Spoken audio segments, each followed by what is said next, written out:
आइए आज हम सबसे पहले पढ़ते हैं अवतल दर्पण तथा उत्तल दर्पण में अंतर। आप दोनों दर्पण के केस को बढ़िया से पढ़ चुके हैं। केवल आपको ये देखना है कि किस दर्पण के द्वारा प्रतिबिंब किस प्रकार का बनता है, उसी आधार पर हम अंतर स्पष्ट करेंगे। तो सबसे पहले हम अंतर लिख के डैश देंगे आंसर के लिए, कॉलम बनाएंगे। एक तरफ लिखेंगे अवतल दर्पण और दूसरी तरफ उत्तल दर्पण। आपके सामने दोनों दर्पण के जो अंतर का जो हम लोग कॉलम तैयार किए हैं उसमें दर्पण का चित्र दिखाते हैं और अंतर आपको खुद से लिखना है। जैसा समझाएंगे, जैसा बताएंगे, आपको उसी आधार पे अवतल दर्पण और उत्तल दर्पण में अंतर आपको लिखना है। तो ये है आपका अवतल दर्पण और यहां आपका है ये उत्तल दर्पण।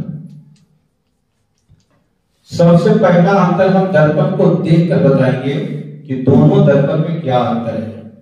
तो सबसे पहले हम लिखेंगे पहला अंतर कि अवतल दर्पण का जो परावर्तक सतह होता है यह धंसा हुआ होता है और उत्तल दर्पण का जो परावर्तक सतह है यह उभरा हुआ होता है।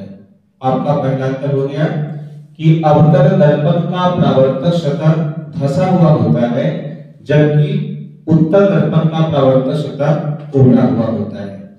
अब आगे दूसरा अंतर पे कि अगर ये आपका अवतल दर्पण है जिसका ध्रुव है P, फोकस बिंदु F, वक्रता केंद्र C। अगर हम वस्तु यहां रखते हैं अनंत और वक्रता केंद्र के बीच, तब इस वस्तु का जो प्रतिबिंब है वो वक्रता केंद्र और फोकस बिंदु के बीच बनता है। उत्तल दर्पण में क्या होता है, अगर दर्पण का P है ध्रुव, C है वक्रता केंद्र, F है फोकस बिंदु और यहां पर वस्तु को रखा गया है, तो इस वस्तु का जो प्रतिबिंब है वो दर्पण के पीछे जो है दर्पण और फोकस बिंदु के बीच बनता है।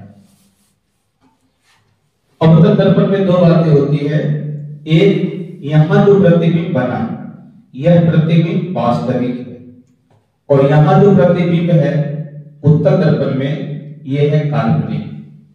इसी चीज को थोड़ा सा हम आगे करते हैं। यह आपका है अवतल दर्पण जिसका ध्रुव है P, फोकस बिंदु F, वक्रता केंद्र C। अगर हम वस्तु को रखते हैं दर्पण और फोकस बिंदु के बीच, तब इस वस्तु का जो प्रतिबिंब है वो दर्पण के पीछे बनता है। यह जो प्रतिबिंब है यह आपका काल्पनिक है। यानी अवतल दर्पण के द्वारा किसी भी वस्तु का जो प्रतिबिंब है वह या तो वास्तविक होता है या काल्पनिक होता है, लेकिन उत्तल दर्पण के द्वारा जो प्रतिबिंब बनता है वह हमेशा काल्पनिक होता है। हम दूसरा अंतर लिखेंगे कि अवतल दर्पण के द्वारा बना प्रतिबिंब वास्तविक या काल्पनिक होता है। उत्तल दर्पण में लिखेंगे कि इसके द्वारा जो बना प्रतिबिंब होता है वो हमेशा काल्पनिक होता है। तीसरा अंतर पढ़ाते हैं कि अवतल दर्पण के द्वारा जो प्रतिबिंब बनता है यह प्रतिबिंब वस्तु से छोटा, वस्तु से बड़ा या वस्तु के बराबर होता है। आपने फिर केस को पढ़ चुके हैं, आपको पता होगा कि वस्तु का प्रतिबिंब कहां बड़ा बनता है, कहां छोटा बनता है, कहां वस्तु से बड़ा बनता है। तो अवतल दर्पण जो है किसी वस्तु का प्रतिबिंब वस्तु से छोटा, वस्तु से बड़ा या वस्तु के बराबर बनाता है, लेकिन उत्तल दर्पण के द्वारा जो प्रतिबिंब बनता है यह हमेशा वस्तु से छोटा बनता है। आइए अब हम पढ़ते हैं चिन्ह परिपाटी। चिन्ह परिपाटी जो है ये फिजिक्स का ऐसा ये अंग है कि इसके बिना आपका अंकीय प्रश्न और थ्योरी जो सिद्ध करना है, अगर इसको भली भांति नहीं जानते तो एक भी सवाल आपसे नहीं बनेगा। इसको हम कैसे सीखेंगे, तो सबसे पहले हम ग्राफ पे विचार करते हैं।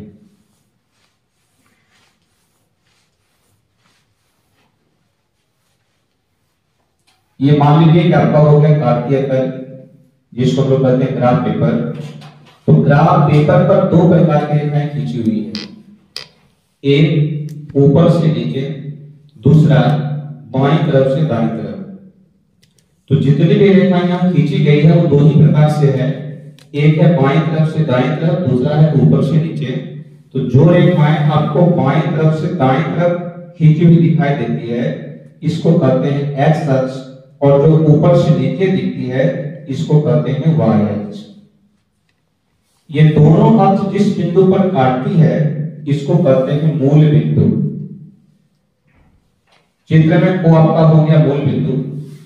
अब मूल बिंदु से एक्स अक्ष का जो बायां भाग है इसको लिखते हैं एक्स डैश से, और नीचे जो वाई अक्ष का भाग बनता है उसको लिखते हैं वाई डैश से। आपका कार्तीय का 3 पार्ट में बटा हुआ है, इसको कहते हैं प्रथम पाद, इसको द्वितीय पाद, इसको तृतीय पाद और इसको चतुर्थ पाद। यानी किसी भी दूरी को हम मापते हैं मूल बिंदु से। ये आपका हो गया एक प्रकार से जीरो है कि जहां आपको जाना है वहां से आप दूरी नापिएगा तो आपको ओ से चलना होगा। अब किस दिशा में किधर जाएंगे तो उसका मान प्लस होगा कि माइनस होगा, इसका साधारण सा बात है कि अगर कोई व्यक्ति अगर 9 मीटर ऊपर उठता है तो लोग कहते हैं कि धनवान हो रहा है। अगर हम मूल बिंदु से जाते हैं ऊपर की ओर इसका मान पॉजिटिव होता है। अगर कोई नीचे गिरता है तो लोग कहता है उसका ऋण है, उसमें कर्म में जा रहा है। तो मूल बिंदु से जैसे ही नीचे आते हैं ये मान आपका नेगेटिव देगा। अगर कोई व्यक्ति आगे बढ़ता है तो कहते हैं ये धनवान हो रहा है।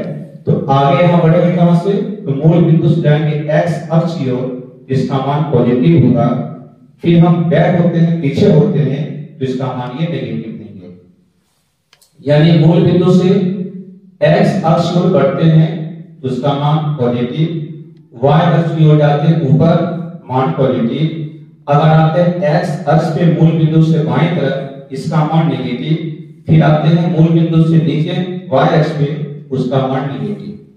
अब इसी का हम लोग सहारा लेंगे कि दर्पण में कहां पर वस्तु रखेंगे, उसकी फोकस दूरी कहां होती है, कैसे होती है, किसका मान प्लस मिलेगा किसका मान माइनस मिलेंगे, इसको भली भांति समझ सकते हैं।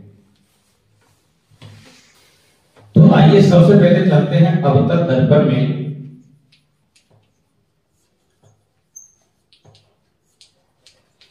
जब प्रतिबिंब वास्तविक हो,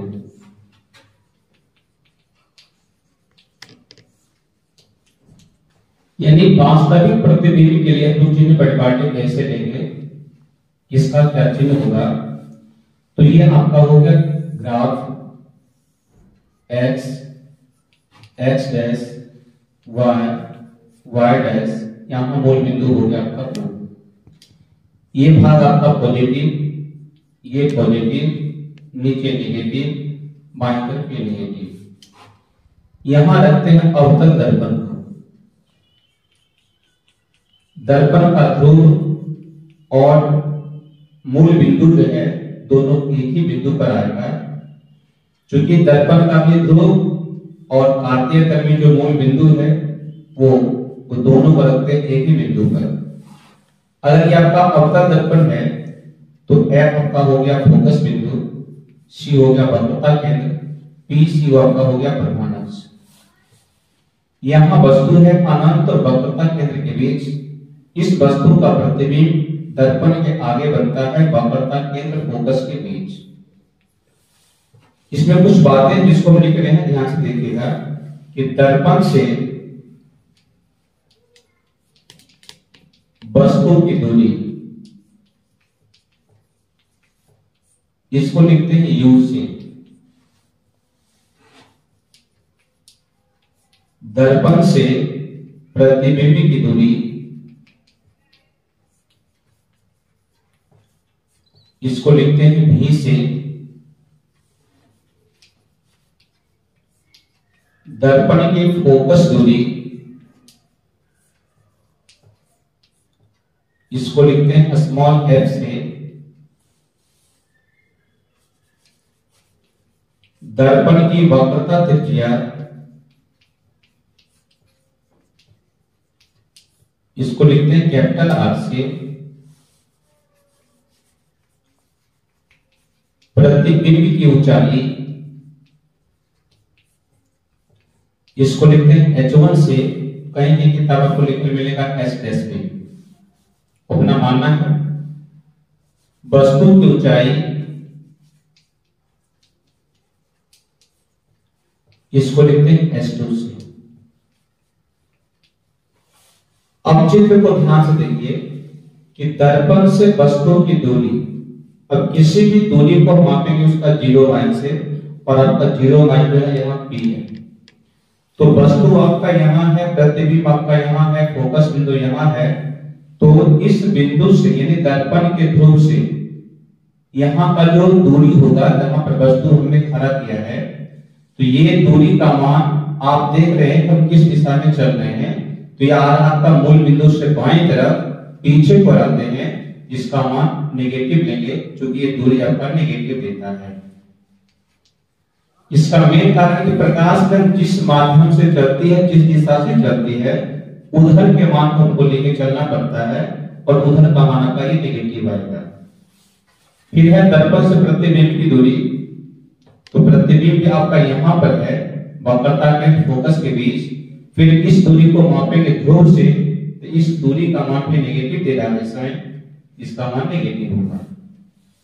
दर्पण के फोकस दूरी, फोकस बिंदु आपका यहाँ पर है, दर्पण का ध्रुव यहाँ है। फिर इस दूरी को नापेंगे, इसका मान हमको नेगेटिव आएगा, जो कि अवतल दर्पण की बहुत इंपॉर्टेंट बात होती है। तो सवाल पूछा जाता है कि अवतल दर्पण का जो फोकस दूरी है उसका मान पॉजिटिव होता है या नेगेटिव। आप अंतर में भी डाल सकते हैं कि अवतल दर्पण का जो फोकस दूरी होता है इसका मान नेगेटिव होता है, ऋणात्मक होता है। दर्पण की वक्रता त्रिज्या, तो वक्रता केंद्र आपका यहाँ है, ध्रुव आपका यहाँ है, इसकी दूरी को मापेंगे, इसका मान नेगेटिव देगा। प्रतिबिंब की ऊंचाई, ये आपका प्रतिबिंब है। अब प्रतिबिंब की ऊंचाई को मापेंगे कि यहाँ प्रतिबिंब जो आपका ये वास्तविक है, तो ऊंचाई इसको जब भी मापेंगे तो ऊपर से नीचे आपको आना पड़ेगा, जिसका मान आपको नेगेटिव आएगा। वस्तु की ऊंचाई, वस्तु आपका यहाँ है, अगर यहाँ से ऊपर की ओर नापेंगे जो आपका वस्तु दिख रहा है, तो इस दूरी का मान जो है मूल बिंदु से ऊपर जाता है y अक्ष की ओर, इसका मान पॉजिटिव होगा। आइए अब हम पढ़ते हैं दूसरा केस पे कि अवतल दर्पण में जब प्रतिबिंब काल्पनिक हो। इससे पहले हम लोग पढ़े थे वास्तविक के लिए, अब पढ़ते हैं काल्पनिक के लिए। जो बातें हमने पहले बताया वो साइन आपके सामने लिखा हुआ है, अंतर जहां जहां होगा आपको दिखा देंगे। कि दर्पण से वस्तु की दूरी, यहाँ पर चित्र में वस्तु को रखे हैं दर्पण और फोकस के बीच, जिसका काल्पनिक प्रतिबिंब बनता है दर्पण के पीछे। तो दर्पण से वस्तु की दूरी, तो वस्तु आपका दर्पण के सामने है, तो इस दूरी को जब मापेंगे दर्पण के ध्रुव से, इसका मान जो है नेगेटिव आता है। ये जो का क्यों रख गया। दर्पण से प्रतिबिंब की दूरी, तो प्रतिबिंब आपका यहाँ है दर्पण के पीछे, और यह जो दूरी है मूल बिंदु से जाता है x अक्ष की ओर, जिसका मान होगा पॉजिटिव। ये आपका चेंज हो गया। दर्पण के फोकस दूरी, तो दर्पण आपका वही है, फोकस बिंदु भी उसका वही है, इसकी जो फोकस दूरी है इसका मान नेगेटिव रहेगा। दर्पण की वक्रता त्रिज्या, वक्रता केंद्र आपका यहाँ है, फोकस बिंदु यहाँ है, ध्रुव आपका यहाँ है। फिर ये दूरी जब मापेंगे वक्रता त्रिज्या, इसका मान आपको नेगेटिव आएगा। प्रतिबिंब की ऊंचाई, ये आपका प्रतिबिंब है। अब यहाँ जो प्रतिबिंब बना है ये प्रतिबिंब है काल्पनिक, और इससे पहले जो दिखाए थे वो था आपका वास्तविक।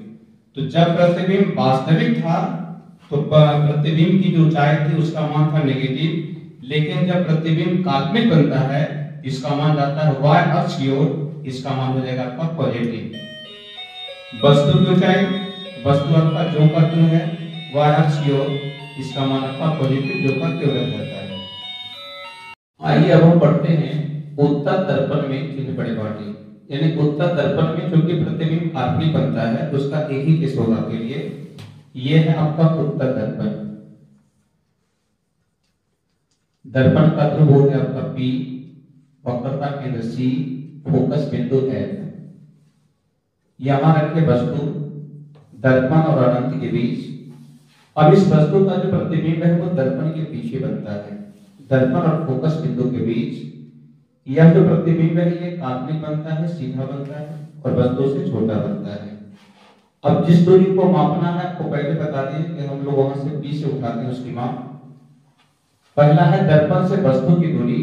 तो दर्पण से वस्तु की दूरी, क्योंकि वस्तु जो है दर्पण के आगे है और इसका ध्रुव यहाँ P है, तो यह जो दूरी आपका होगा इसका मान नेगेटिव आएगा। आप इसको लेंस तक याद रखिए कि दर्पण हो या लेंस, दर्पण से वस्तु की दूरी, लेंस से वस्तु की दूरी, ये दोनों मान हमेशा नेगेटिव आएगा, दर्पण के लिए भी और लेंस के लिए भी। दर्पण से प्रतिबिंब की दूरी, तो प्रतिबिंब दर्पण के पीछे है, यह जो दूरी होगा इसका मान पॉजिटिव आएगा।